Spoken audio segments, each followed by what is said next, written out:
और अस्सलाम वालेकुम। इस वीडियो में यार जो लिवर सेल्स होते हैं ना, लिवर की जो हिस्टोलॉजी है वो मैं इस मॉडल के थ्रू कराऊंगा क्योंकि वो मॉडल लिखा है।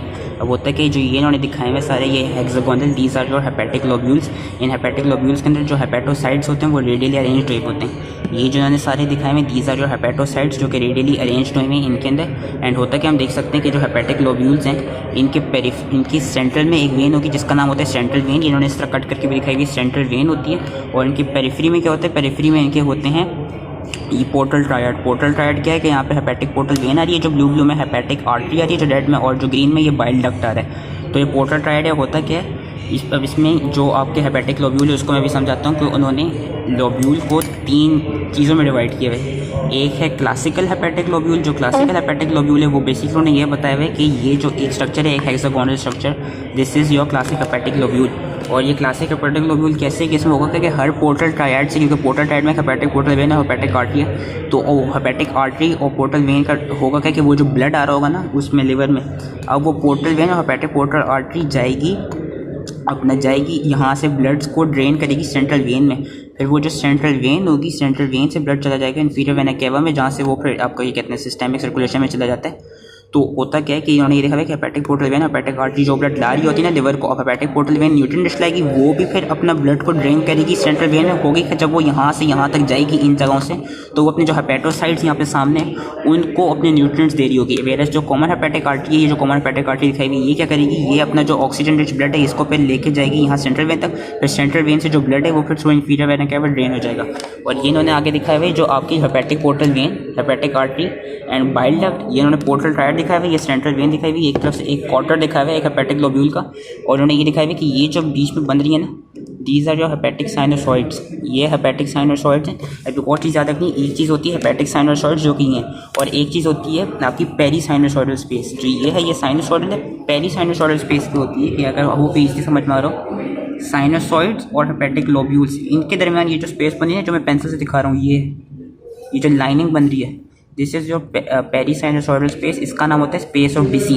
और स्पेस ऑफ डिसी के थ्रू ही जो आपकी साइनोसॉइड्स हैं और जो हेपेटोसाइट्स हैं इनके दरमियान आपका एक्सचेंज ऑफ रिएक्शन, वो एक्सचेंज होते हैं न्यूट्रिएंट्स का एंड ब्लड का एंड O2 वगैरह का, मेटाबॉलिक जो एक्सचेंजेस होते हैं वो स्पेस ऑफ डिसी के थ्रू होते हैं। तो जी ये है this is space of Disse which is, इसका एक और नाम है पेरीसाइनोसॉइडल स्पेस। जो ये है सारी ये है hepatic sinusoids, hepatic sinusoid, space of DC में होप ये नज़र आ रहे हो, पर इसमें अगर नहीं भी नज़र आ रहे हैं ना तो इसमें ये जो सेल्स हैं these are your endothelial cells, जो perisinusoidal these are endothelial cells जो कि कहते हैं हेपेटिक साइनोसॉइड्स के अंदर नज़र आ रहे हैं हमें। साइनोसॉइड्स में एंडोथेलियल सेल्स होते हैं और साथ में साइनोसॉइड्स के अंदर और कौन से सेल्स होते हैं, आपके कुछ मैक्रोफेजेस होते हैं जो लिवर के अंदर ही होती है जिनका नाम होता है कप्फर सेल्स। वो इन्होंने यहाँ पे इसके थ्रू ये रेड से दिखाए हुए हैं।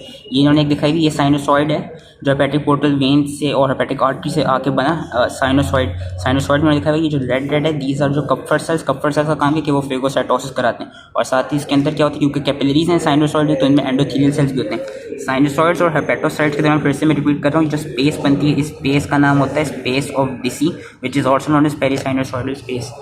अब होता क्या है कि हेपेटिक लोब्यूल को मैंने कहा था 3 उस पर डिवाइड किया हुआ है। एक होता है क्लासिकल हेपेटिक लोब्यूल, एक होता है पोर्टल हेपेटिक लोब्यूल और एक होता है हेपेटिक एसिनस।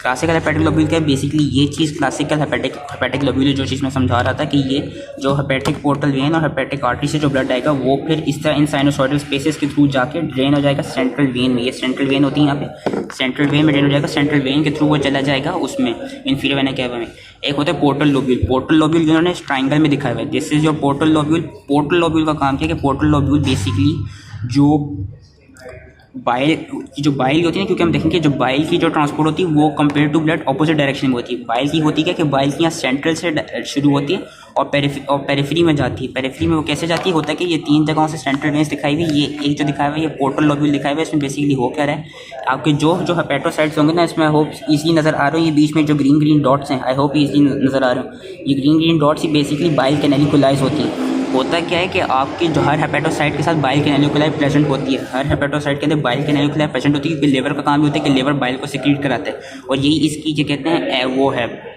एक्सोजीनस जो इसकी सप्लाई है वो ये कि बाइल को सिक्रीट कराते हैं। तो वो कराता है कैसे कि इन हर ये ट्राइंगल के थ्रू दिखाया हुआ है कि हर हेपेटोसाइट के थ्रू बाइल कैनालिकुलाइज के थ्रू आपका बाइल सिक्रीट होकर ट्रांसपोर्ट हो रहा है। बाइल कैनालिकुलाइज से वो जाता है सेल्स ऑफ हेरिंग में, सेल्स ऑफ हेरिंग में से वो जाता है बाइल डक्ट्यूल में, और बाइल डक्ट्यूल से फिर वो चला जाता है बाइल डक्ट में। बाइल डक्ट कहाँ प्रेजेंट है? बाइल डक्ट के बीच में पोर्टल ट्रायड में प्रेजेंट होते हैं। फिर से समझाता हूँ, ट्राइंगल के थ्रू उन्होंने ये दिखाया है कि यहाँ ये जितने भी बीच में जितने भी हेपेटोसाइट्स हैं उनकी बाइल कैनालिकुलाई से बाइल जाएगा बाइल डक्ट्यूल में, बाइल डक्ट्यूल से सॉरी सेल्स ऑफ हेरिंग में, सेल्स ऑफ हेरिंग से वो जाएगा बाइल डक्ट्यूल में, बाइल डक्ट्यूल से वो चला जाएगा बाइल डक्ट में। और ये याद रखना है कि बाइल कैनालिकुलाई के अंदर कोलेंजियोसाइट्स प्रेजेंट नहीं होते।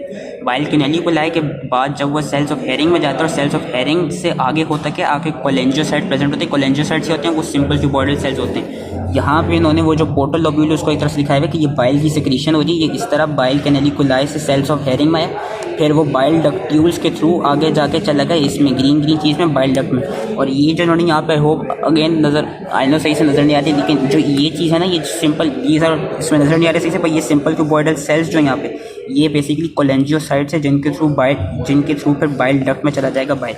और फिर बाइल डक्ट की फिर ट्रांसपोर्ट क्या होती है कि बाइल डक्ट आपस में जितने भी ये बीच में पोर्टल ट्रायड के बाइल डक्ट्स हैं वो बाइल डक्ट सारे मिलके क्या बनाते हैं? वो मिलके बनाते हैं हेपेटिक डक्ट, राइट और लेफ्ट हेपेटिक डक्ट, क्योंकि राइट और लेफ्ट लोब होते हैं लिवर के। फिर राइट और लेफ्ट हेपेटिक डक्ट मिलकर बनाते हैं कॉमन हेपेटिक डक्ट। फिर कॉमन हेपेटिक डक्ट क्या होता है कि वो या तो बाइल को गॉल ब्लैडर में रिलीज़ करा देता है, या क्या होता है कि स्टोर करने के लिए गॉल ब्लैडर में सिर्फ स्टोर होता है बाइल, या क्या होता है कि गॉल ब्लैडर से एक और डक्ट आता है जिसका नाम होता है सिस्टिक डक्ट। फिर सिस्टिक डक्ट और कॉमन हेपेटिक डक्ट मिलकर बनाते हैं कॉमन बाइल डक्ट। और कॉमन बाइल डक्ट के थ्रू जो बाइल होता है वो आपका जो डुओडेनम है उसके सेकंड पार्ट में मेजर डुओडेनल पेपिला जो है वहाँ पे आपके हेपेटोपैंक्रियाटिक एम्पुला के थ्रू ओपन करते हैं और अपनी सिक्रीशंस को मतलब वो सिक्रीट करता है डुओडेनम में।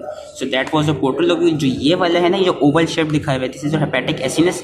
बेसिकली मैंने कहा क्योंकि पोर्टल ट्रायड के थ्रू ही आपकी ब्लड सप्लाई आ रही है और न्यूट्रिएंट सप्लाई आ रही है, तो एक तरह से जिन्होंने यहाँ पे जो हेपेटोसाइट्स दिखाए हुए हैं ये हम देख सकते हैं काफ़ी ज़्यादा रेड है कंपेयर टू यहाँ। क्यों होता क्या कि जो ये वाला जोन है this is your zone 1, this is your zone 2 और फिर जो ये एंड वाला ये जोन 3 है। होता क्या है कि जो जोन 1 है क्योंकि ब्लड सप्लाई यहाँ से इन पोर्टल ट्रायड से आ रही है तो जो जोन 1 वाले सेल्स हैं उनको काफ़ी मैक्सिमम न्यूट्रिएंट्स, काफ़ी मैक्सिमम O2 सप्लाई, काफ़ी मैक्सिमम ब्लड मिल रहा है, इसलिए रेड में शो किए गए। क्योंकि होता क्या है कि जो जोन 1 वाले सेल्स होते हैं, जो जोन 1 वाले जो हेपेटोसाइट्स होते हैं उनके पास ज़्यादा न्यूट्रिएंट्स होंगे तो ज़्यादा मेटाबॉलिज्म जो हो रहा होगा, protein synthesis, lipid synthesis, oxygen की सप्लाई जो ज़्यादा होगी वो सबसे ज़्यादा इन वाले सेल्स में होगी जोन 1 वाले। जोन 3 काफ़ी वाइट कलर में दिखाई हुई, क्यों? क्योंकि जोन 3 को कम ऑक्सीजन सप्लाई मिलती है, कम न्यूट्रिएंट सप्लाई मिलती है एज़ कम्पेयर टू जोन 1। क्योंकि जब ब्लड और पर्टिकुलर वेन यहाँ से जब यहाँ तक आती है सेंट्रल वेन तक तो उसकी जो O2 की सप्लाई वो भी कम हो जाती है और न्यूट्रिएंट्स भी कम हो जाते हैं। इसलिए जो जोन 3 वाले सेल्स हैं, जोन 3 में कौन से फंक्शन होते हैं? जो जोन 3 वाले हेपेटोसाइट्स हैं यहाँ पे सारे detoxification reactions and usually glycogen का मेटाबॉलिज्म सिर्फ जोन 3 में होता है, क्योंकि ग्लाइकोजन को मेटाबोलाइज करके फिर वो एनर्जी लेते हैं जो जोन 3 वाले हेपेटोसाइट्स होते हैं। जो जोन 2 वाले सेल्स हैं, जोन 2 क्या, क्योंकि वो दोनों जोन 1 और जोन 3 के बीच में, तो इस तरह जो इनकी ब्लड सप्लाई वो अराउंड बीच की होती है कि इनको बहुत ज़्यादा ऑक्सीजन भी नहीं मिलता, बहुत कम भी नहीं लगता, इसलिए एक तरफ से ये मिक्सड होते हैं, जोन 1 और जोन 3 का मिक्सचर होते हैं। और इसमें एक और चीज़ याद रखनी कि जब भी कोई ब्लड बोर्न डिजीज़ होगी ना आपकी बॉडी में, तो ब्लड बोर्न डिजीज़ में होगा कि जो जोन 1 वाले सेल्स होंगे वो ज़्यादा जल्दी इफेक्ट होंगे, क्योंकि जोन 1 में हम देख सकते हैं कि ब्लड जो है वो सबसे ज़्यादा जोन 1 ही प्रोवाइड कर रहा होता है, जोन 1 को ही प्रोवाइड हो रहा होता है। इसलिए जो जब भी कोई ब्लड बोर्न डिजीज़ होगी बॉडी में तो जो जोन 1 वाले सेल्स होंगे वो ज़्यादा अफेक्टेड होंगे। वेरएस जो कभी ऐसा हो कि कोई इस्कीमिया, कोई नेक्रोसिस, कोई डैमेज जो हेपेटोसाइट्स का जिससे इस्कीमिया और नेक्रोसिस हो जाए या वैसी O2 की कमी होने लग जाए ना, तो जो जोन 3 वाले सेल्स होंगे वो सबसे पहले इस्कीमिया, वो सबसे पहले उनकी डेथ होगी, क्योंकि जो जोन 3 हम देख सकते हैं वहाँ पे कम O2 सप्लाई होता है। So that was related to hepatic acinus. ये हेपेटिक एसिनस है, ये पोर्टल लोब्यूल है, और जो ये हेक्सागोनल था ये था क्लासिकल हेपेटिक लोब्यूल। उसके बाद ये फिर मैंने समझा दी पूरा बाइल का है, ये साइनोसॉइड हैं। और एक और चीज़ याद रखती है, जब सिरोसिस ऑफ लिवर होते हैं ना, तो जो पेरी साइनोसॉइडल स्पेस है, पेरी साइनोसॉइडल स्पेस में होता है क्या कि वहाँ पे फैटी डिपॉजिट होने लग जाता है, वहाँ पे फाइब्रोसिस हो जाता है, जिसकी वजह से साइनोसॉइड्स और हेपेटोसाइट्स के दरमियान वो नहीं हो पाती आपकी क्या कहते हैं न्यूट्रिएंट्स की एंड मेटाबॉलिक O2 वगैरह की उनकी एक्सचेंज नहीं हो पाती। तो सिरोसिस ऑफ लिवर में ये होता है। बाकी एक और चीज़ इसमें जो क्या कहते हैं, आई होप में देख सकता हूँ, साथ ही हेपेटोसाइट्स के साथ ही कुछ और सेल्स होते हैं जिसमें उन्होंने सही से दिखाई भी नहीं है, पर आइटोसेल्स भी होते हैं लिवर में। आइटोसेल्स का काम क्या है कि वो जो विटामिन ए होती है उसको वो स्टोर करते हैं। जो आइटोसेल्स होते हैं जिनका एक और नाम होता है hepatic stellate cells. So that was related to this model. अब इसका क्योंकि एक और मॉडल था जो काफ़ी बड़ा है लिवर का, ये बादी भी है, ये जो है ये भी इन्होंने एक हेपेटोसाइट दिखाया हुआ है। इसको मैं ओपन करके दिखा देता हूँ, उससे पहले मैं इसको तोड़ दूँ। ये इन्होंने इसके थ्रू भी बस बेसिकली मैंने ये बताना था कि जो इन्होंने इसमें भी दिखाया हुआ, ये दिखाया हुआ ये पूरी पोर्टल ट्रायड है, hepatic portal vein, bile duct, hepatic artery, ये पोर्टल ट्रायड है। ये बीच में को करके सेंट्रल वेन होती है जो कि उन्होंने दिखाई नहीं है। और वो सेंट्रल वेन में ड्रेन करते हैं। इसमें इसके थ्रू समझा देते हैं। बेसिकली इन्होंने बीच में ये दिखा है, इसको देखे कोई घबराना नहीं है। ये सारे ये हेपेटोसाइट्स हैं। हेपेटोसाइट्स में बीच में आई बिलीव ये वाला जो है दिस इज जो आइटोसेल्स। आइटोसेल्स का काम क्या होता है कि वो जो विटामिन ए है उसको स्टोर करते हैं। बीच में ये सेंट्रल वेन है। ये जो सारी स्पेसेस नज़र आ रही हैं, दीज आर साइनोसॉइडल स्पेसेस। मुझे कैसे पता चला साइनोसॉइडल स्पेसेस हैं? क्योंकि मैंने कहा साइनोसॉइडल स्पेसेस में ये सेल्स होते हैं जिनका नाम होता है कफर सेल्स, और साथ ही उनमें एंडोथीलियल सेल्स होते हैं जो कि उन्होंने दिखाए भी नहीं है। ये हेपेटोसाइट्स हैं, रेडियली अरेंज्ड हुए हैं। इनके बीच में साइनोसॉइड्स और हेपेटोसाइट्स के दरमियान जो ये स्पेस बनती है दिस इज जो पेरीसाइनोसॉइडल स्पेस, जिसका नाम होता है स्पेस ऑफ डिसी। बाकी फिर ये सेंट्रल वेन है, ये हेपेटोसाइट्स हैं, कफर सेल्स हैं, बाइल डक्ट हैं, hepatic artery, hepatic portal vein है, और ये सारी वही चीज़ें जो पिछले मॉडल में समझा चुका हूँ मैं। सो that was it. I hope easily समझ में आ गया हो। एंड आई थिंक इसमें अगर इसमें और कुछ नहीं था, ये बस एक बड़ा सा उनके पास मॉडल था हेपेटोस लिवर की हिस्टोलॉजी का। वही चीज़ें जो उस वाले मॉडल में थी, उस वाले मॉडल में ज़्यादा ईजिली इसलिए आइडेंटिफाई होंगी क्योंकि उसमें जो 3 तरह की हमने बेसिस पे हेपेटोसाइट्स को डिवाइड किया होता है, क्लासिकल, पोर्टल और उसमें हेपेटिक एसिनिस में, वो उसके थ्रू मैंने दिखा दिया। सो दैट वाज इट। ये सारे हेपेटोसाइट्स हैं जो कि रेडियली अरेंज नहीं हुए, हेपेटिक कॉर्ड्स के थ्रू ही अरेंज हुए हैं। ये जो बन गए हैं हेपेटिक कॉर्ड्स हैं। सो आई होप ईजिली समझ में आ गया एंड थैंक यू।